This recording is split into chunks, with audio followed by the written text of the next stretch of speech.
አርእስተ ዜና ቅድስት ቤተክርስቲያን የፖለቲካ ማራመጃ መድረክ እንዳትሆን ልንሰራ ይገባል ሲሉ ብፁዕ አቡነ ሕርያቆስ አሳሰቡ።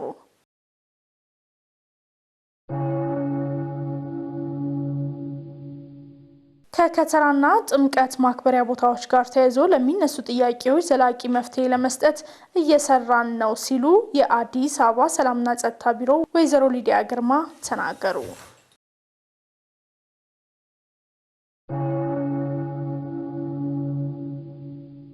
በጥምቀት በዓል የሚታዩ ከስርዓት ውጪ የሆኑ የአካባቢ ክንዋኔዎችን የማስቆም ኃላፊነት የሁሉም ሊሆን እንደሚገባ መምህራነ ቤተክርስቲያን አሳሰቡ።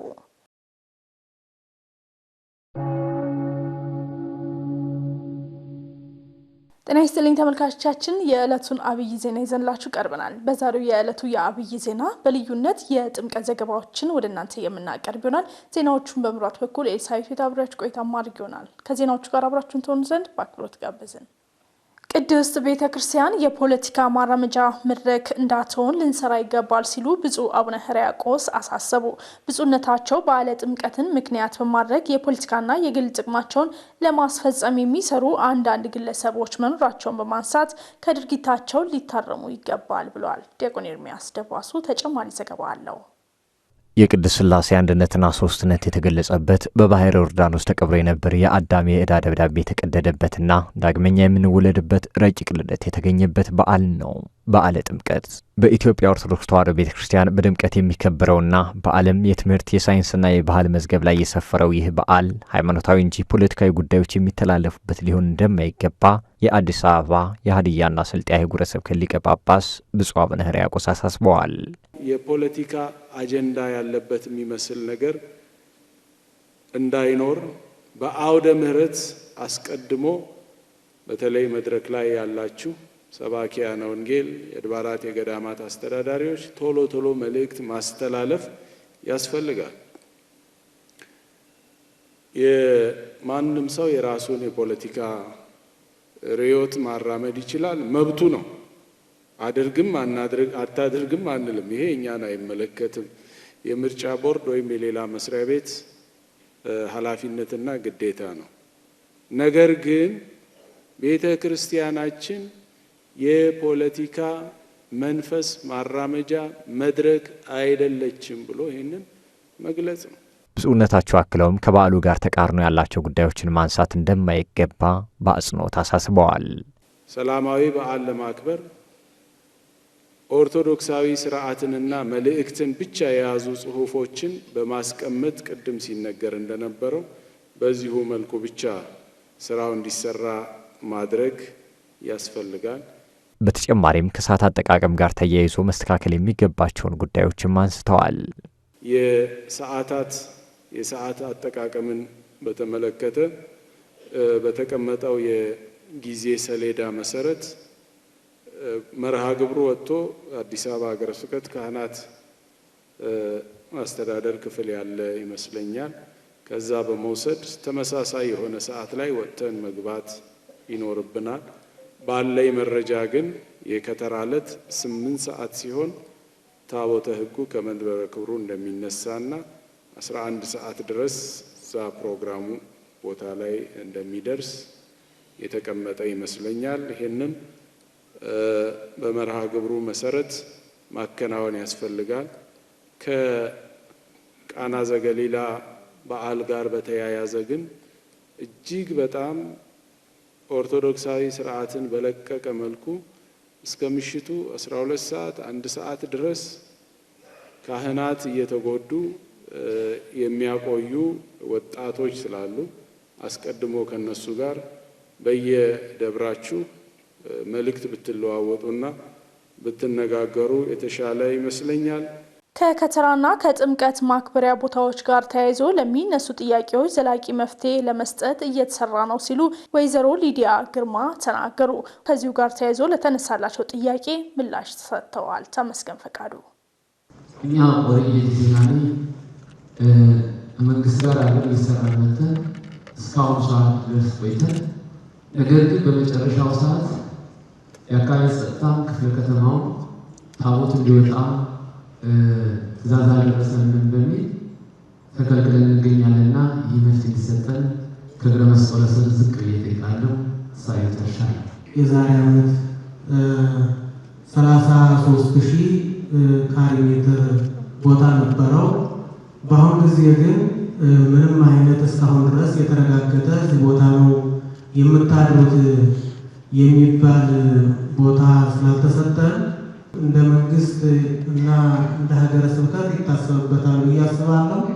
አሁንም ቦታው እዚህ ቦታ ነው ተብሎ ጽዳት እንድናጸዳ ዝግጅታችንን እንድናዘጋጅ እንዲደረግልን ይህንን አሳስባለሁ። አመሰግናለሁ።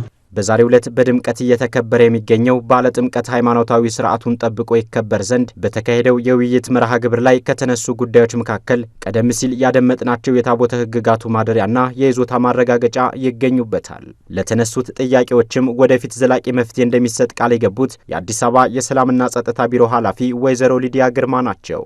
በርካታ ቤተክርስቲያናት የ10 ዓመት የ20 ዓመት ቆይታ እድሜ ኖሯቸው ግን ካርታም መሰል ጉዳዮችም ያልነበሯቸውን ጉዳዮች ለመፍታት በርካታ ጥረት እየተደረገ ያለበት ሂደት አለ።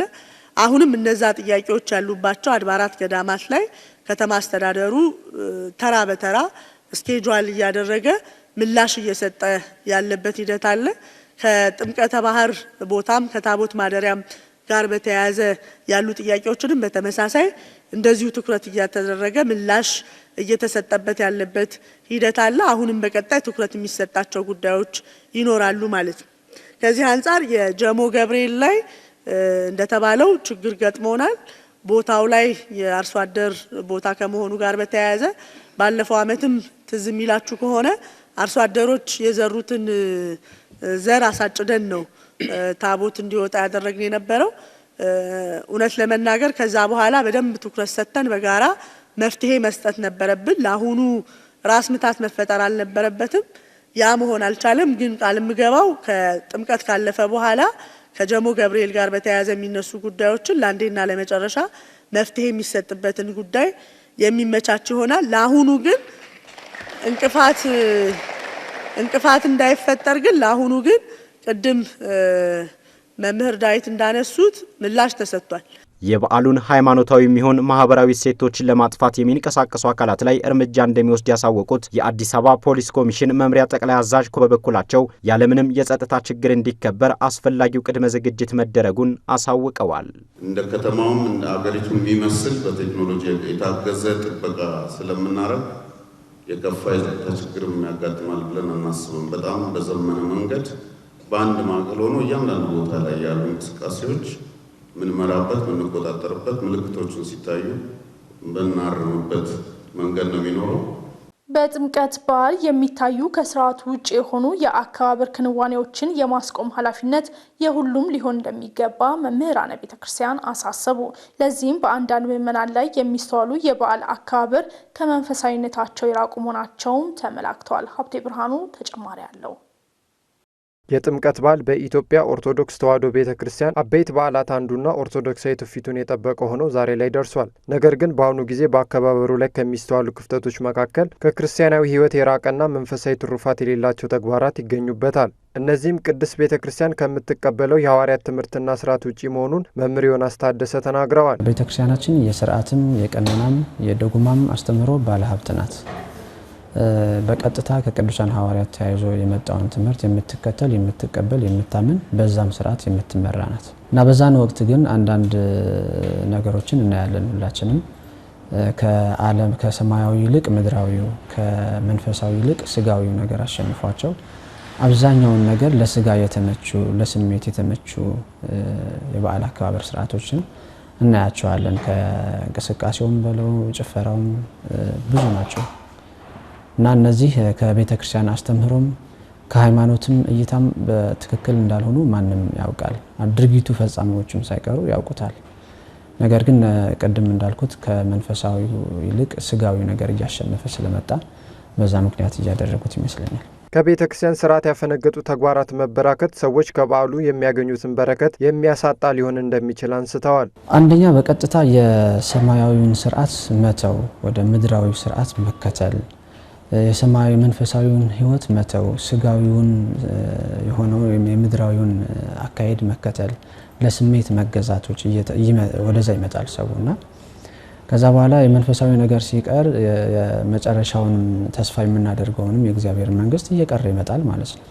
አሉታዊ ተጽዕኖ በዋናነት እነዚህ ናቸው። መንፈሳዊውን ነገር ማስተው ስጋዊውን ነገር ማጎልበት ይመጣል እና መንፈሳዊ ህይወታችን እየቀጨጨ ይመጣል ማለት ነው። የሚታዩ የስራ ጥሰቶች እንዲቆሙ የሁሉም አካል ኃላፊነት ነው ብለዋል።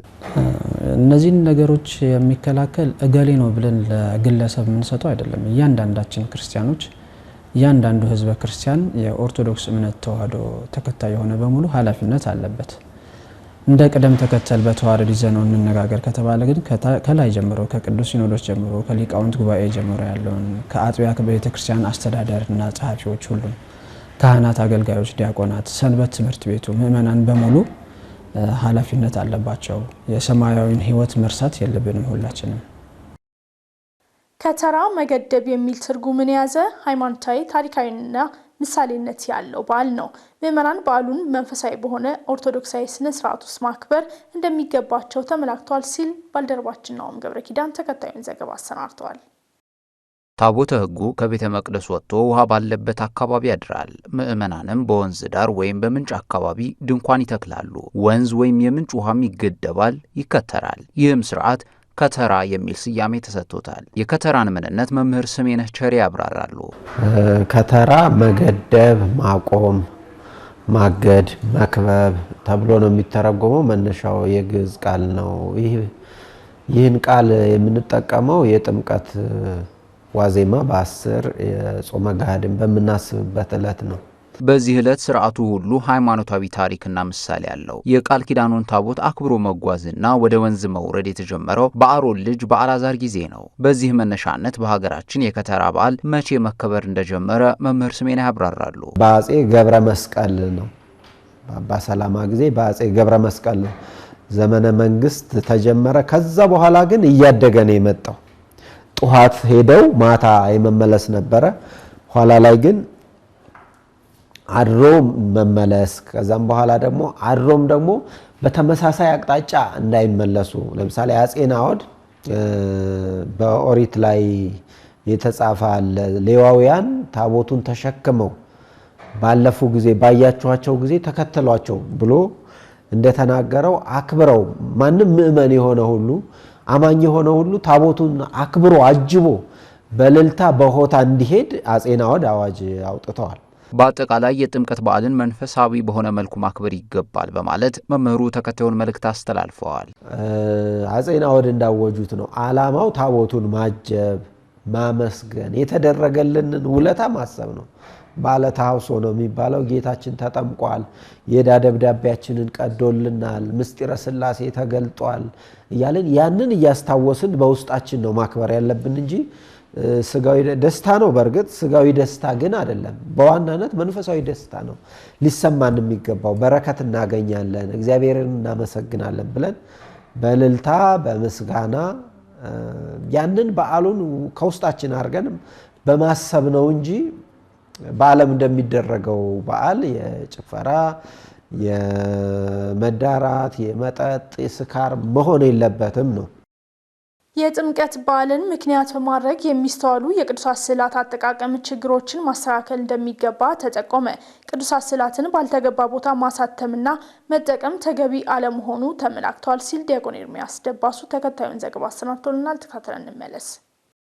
ለስርዓት አምልኮ፣ ለጸሎት፣ ለትምህርትና ሌሎች መንፈሳዊ አገልግሎቶች የሚሰጡት ጠቀሜታ ቀላል የሚባል አይደለም። ቅዱሳት ስዕላት ከእግዚአብሔር ጋር የምንገናኝባቸው መሳኩ የሆኑ ቅዱሳት ስዕላት በትናንት አባቶቻችን ዘንድ በአደባባይ በዓላት ላይ የነበራቸው አገልግሎትና ክብር ምን ይመስል ነበር?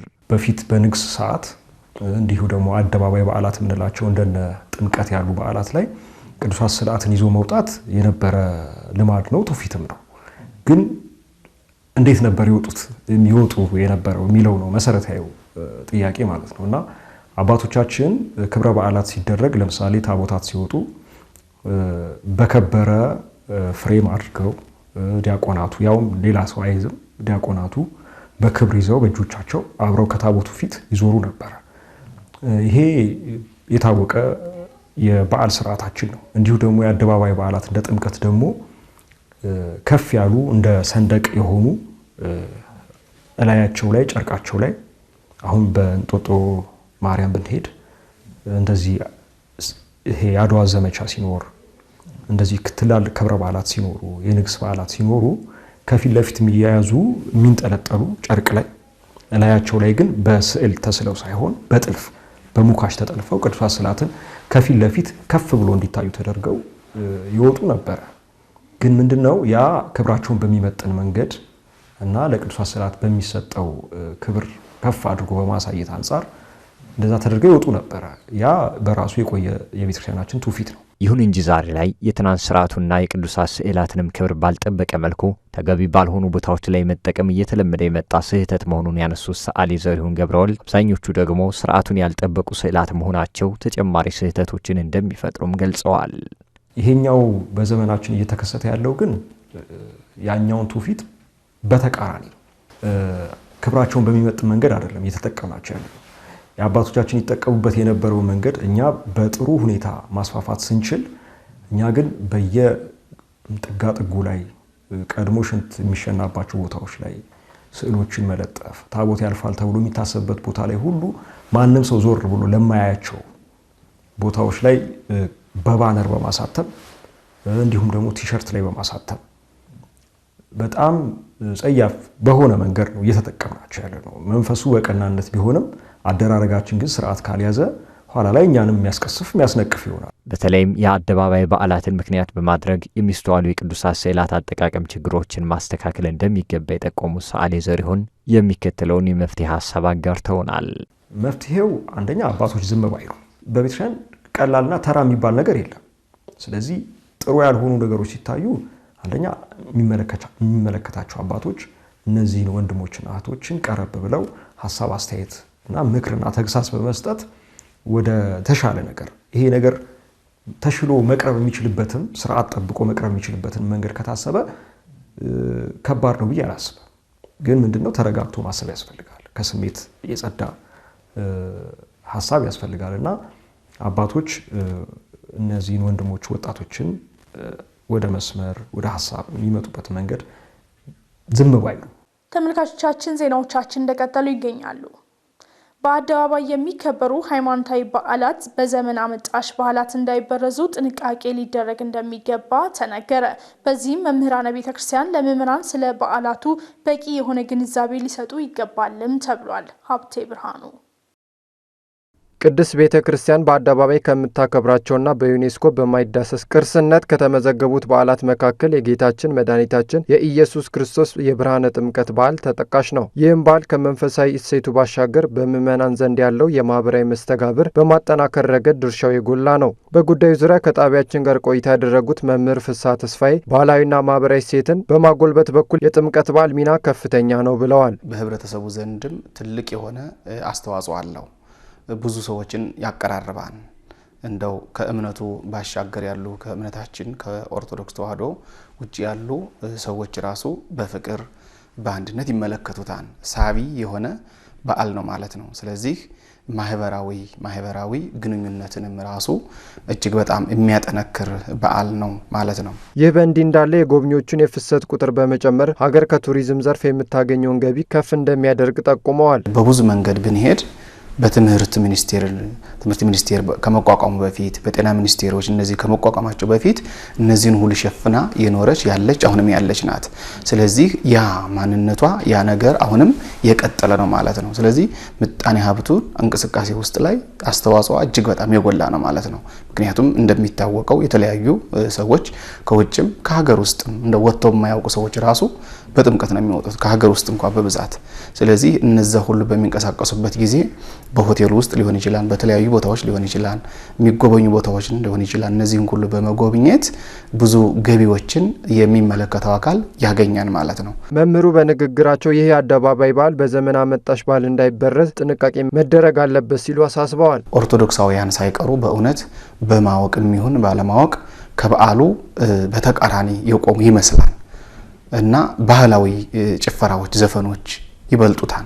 ሃርሞኒካ እየነፉ እንትን እያሉ እየተጫወቱ እነዚህ አይነት አላስፈላጊ የሆኑ ሙዚቃዎችን ልክ በሃይማኖቱ የፈቀደ እስከሚመስል ድረስ ማለት ነው። እና እዚህ ላይ እውነት እጅግ በጣም መጠንቀቅ ያስፈልጋል። ባለድርሻ አካላት የምንባለው ከአባቶቻችን ከብፁዓን አባቶቻችን ጀምሮ እያንዳንዳችን ምእመናን ይህንን በዓል በአግባቡ ልናከብረው ይገባል ማለት ነው። እጅግ በጣም ከአቅም በላይ ከመጠን በላይ የሆኑ ራስን መሳት እስከሚያደርስ ድረስ የሚደረጉ ጭፈራዎች፣ ዝላዮች ከዛም እሱን ተመልክቶ ደግሞ ለጥምቀት ብሎ ደግሞ ወጣቶች ባላስፈላጊ ሱስ ውስጥ ወይም ደግሞ መጠጥ ውስጥ መደበቅ እነዚህ ሁሉ ሃይማኖቱ አይፈቅድም። ከውጭ ወዳገኘነው ዘገባ ስንሸጋገር የጥምቀት በዓል ቱርክ ኢስታንቡልን ጨምሮ በልዩ ልዩ ሀገራት መከበሩን ባልደረባችን ናሆም ገብረኪዳን በውጪ መረጃው ይዞልን ይቀርባል። የጥምቀት በዓል በዓለም ዙሪያ ባሉ ክርስቲያኖች ዘንድ እየተከበረ ይገኛል። ባሳለፍነው ሳምንት ጥምቀትን ካከበሩ መካከል የግሪክ ኦርቶዶክስ ቤተክርስቲያን አንዷ ናት። በግሪክ ኢፒፋኒ ወይም የጥምቀት በዓል ከጌታችን መድኃኒታችን ኢየሱስ ክርስቶስ ጥምቀት ጋር በእጅጉ የተቆራኘ ትውፊታዊ አከባበር ያለው በጣም የተቀደሰ በዓል ነው። በመላው ዓለም ትኩረትን የሚስበው ቴዎፋኒያ የተሰኘው የግሪክ የጥምቀት ክብረ በዓል እንደ አውሮፓውያን አቆጣጠር ጥር 6 ቀን 2026 በፖርት ሌጎስ ተከብሯል። ወጣቶች ዓመቱ ሙሉ መልካም ዕድል ይኖራቸው ዘንድ ካህኑ ወደ ውሃ የሚወረውሩትን መስቀል ለማግኘት ውድድር የሚያደርጉ መሆኑን በመጥቀስ ስለ አከባበሩ የዘገበው ግሪክ ሪፖርተር ነው። የጥምቀት በዓል በድምቀት ከተከበረባቸው ሀገራት መካከል ቱርክ አንዷ ናት። በኢስታንቡል ትውፊታዊ መስቀልን የማግኘት ውድድርም ተከናውኗል። የጌታችን የመድኃኒታችን የኢየሱስ ክርስቶስ ጥምቀትን የሚዘክረው የኢፒፋኒ በዓል በኢስታንቡል ከተማ በፌነር የተከናወነው በግሪክ ኦርቶዶክስ ፓትርያርክ መሪነት ነው። ለዘመናት በዘለቀው ትውፊት መስቀሉን በወርቃማ ቀንድ ወደ ውሃ የጣሉት ፓትርያርክ በርተሎሜዎስ ሲሆኑ በውድድሩ ከ40 በላይ ተሳታፊዎች ተገኝተዋል። በስነ ስርዓቱ ላይ ነጭ እርግቦችን ወደ ሰማይ መልቀቃቸውን ጨምሮ ደማቅ ትዕይንቶች መከናወናቸውን በከተማዋ የሚገኘው የሶሪያክ ፕሬስ ዘግቧል። በሩሲያ የሚኖሩ የኦርቶዶክስ እምነት ተከታዮች የጥምቀት በዓልን አክብረዋል። ጥምቀት በሩሲያ ጌታችን መድኃኒታችን ኢየሱስ ክርስቶስ የሚታሰብበት ዋና ሃይማኖታዊ በዓል እንደሆነ የሚታወቅ ሲሆን እንደተለመደው በበረዶ ውሃ ውስጥም ተከናውኗል። በሚሊዮን የሚቆጠሩ ምዕመናን በመላ ሀገሪቱ በሚገኙ ሐይቆችና ወንዞች ውስጥም ተጠምቀዋል። አማኞች የመስቀል ቅርጽ ባላቸው የበረዶ ጉድጓዶች ውስጥ ራሳቸውን የማጥለቃቸው ምሳሌና ትውፊት ለአካልና የነፍስ ንጽህና ለማግኘት መሆኑን የሩሲያ የውጭ ጉዳይ ሚኒስቴር ዘግቧል። ጥንታዊቷ የጣሊያን ሚላኖ ከተማ ጥምቀትን አክብራለች። በአዲሱ ዓመት ሚላኖ በጣም ጥንታዊና ታዋቂ ከሆኑት ክብረ በዓሎች አንዱን ማክበሯ ተዘግቧል። ከተማዋ የገና ማብቂያ እንደ አውሮፓውያን አቆጣጠር ጥር 6 ቀን 2026 ላይ የሰብአ ሰገል ሰልፍን አከናውናለች። ሶስቱ ነገስታት ከእድምተኞቹ ጋር በማዘጋጃ ቤት ባንድ ታጅበው በፒያሳ ዱኡሞ አንድ ላይ ተሰብስበዋል። ጉዟቸውንም በቶሬኔው በኩል ወደ ኮሌኔ ዲ ሳን ሎሬንሶ ያከናወኑ ሲሆን ስጦታቸውንም ለማቅረብ ወደ ቅዱስ ኤውስቶርጂ ቤተክርስቲያን ማቅናታቸውን የዘገበው የስ ሚላኖ ነው። በስተመጨረሻም በበዓለ ጥምቀት ዘላለማዊ ጉዞ የጀመርንበትን ቀን እናስታውሳለን ብለዋል ብፁዕ ወቅዱስ አቡነ ተዋድሮስ ዳግማዊ። ርዕሰ ሊቃነ ጳጳሳት ተዋድሮስ ዳግማዊ የጥምቀት አከባበር ላይ ወዳጆች ወይ እንኳን ለቴዎፋኒ በዓል አደረሳችሁ በማለት በግብጽ ላሉ ሀገረ ስብከቶች፣ አውራጃዎች፣ ጳጳሳት፣ ካህናትና በመላው ዓለም ለሚገኙ የኮፕቲክ ማህበረሰቦች እንዲሁም በአፍሪካ፣ እስያ፣ አሜሪካና አውሮፓ በሁሉም አቅጣጫ በዓሉን ለሚያከብሩ ሁሉ የእንኳን አደረሳችሁ መልእክት አስተላልፈዋል። ቅዳሜ ምሽት ላይ ተጀምሮ በእሁድ ጧት ሰዓታት የተጠናቀቀው መርሃ ግብር የተከናወነው አሌክሳንድሪያ በሚገኘው ቅዱስ ማርቆስ ካቴድራል ነው። ይህንንም ከቤተ ክርስቲያኗ ድህረ ገጽ ላይ ተመልክተናል። ተመልካቾቻችን በዛሬው ዕለት ታስበው ከሚውሉት ቅዱሳን መካከል ቅዱስ አባ ታውብንስጦስን የተመለከተ አጭር ታሪክ ወደ እናንተ ይቀርባል። እሱን ተከታትለን ተመልሰን እንገናኛለን። ቅዱስ አባ ታውብንስጦስ በዚህች ዕለት የአባ ታውብንስጦስ በዓለ ዕረፍቱ ነው። የቅዱስ ከታናሽነት ጀምሮ አባ ታኦና በሚባል በሮሜው ሊቀ ጳጳስ ቤት ያደገ ሲሆን እርሱም የምንኩስና ልብስ አልብሶታል። መንፈሳዊ እውቀትና ኃይል እንድትሰጠው አይቶ ከእስክንድርያ ሀገር ውጪ ስሙ ጤናሪን በሚባል ቦታ ኤጲስቆጶስነትን ሹሞ የገዳም አበምኔት አድርጎታል። ከካዲው ንጉሥ ዲዮቅልጥያኖስ ሁከትን በሰማ ጊዜ ሸሽቶ ወደ ደብረ ሂሃት ገዳም የሄደው ይህ ቅዱስ አባት እግዚአብሔርን ከምትፈራ ከአንዲት ድንግል ነገር ግን ንጉሡን በመፍራት ጣዖትን ስታመልክ አገኛትና የክብር ባለቤት ጌታችን ክርስቶስን ወደ ማመን መልሷታል። ከዚያም ተርጦናስ መርኑስ ወደሚባል ገዳም ሄዶ የአብያተ ክርስቲያናትን ወሬ ይሰማ ዘንድ ፈልጎ በጾም በጸሎት ሌሊትን በመትጋት እያገለገለ በአንዲት ገዳም ውስጥ 2-3 ቀን ተሰውሮ ያድር ነበር። ከዚህም በኋላ ፈጽሞ ባረጀ ጊዜ የሚሞትበትን ቀን ያወቀው ታውብንጦስ ልጆቹንም የክርስቶስ በሆነች በቀናች ሃይማኖት እንዲጸኑ ትእዛዙን እንዲጠብቁ አስተምሯቸው በሰላም አርፏል። አምላከ ቅዱሳን ከቅዱሳኑ በረከት ምልጃና ጸሎት ያሳትፈን፣ አሜን። ተመልካቾቻችን ለዕለቱ ያዝነው አብይ ዜና እየተከታተላችሁትን ይመስል ነበር። ከዜናዎቹ ጋር አብራችሁ ቆይታ ያደረኩት ኤልሳይት ቤተነኝ። በድጋሚ መልካም በዓልን ተመኘን።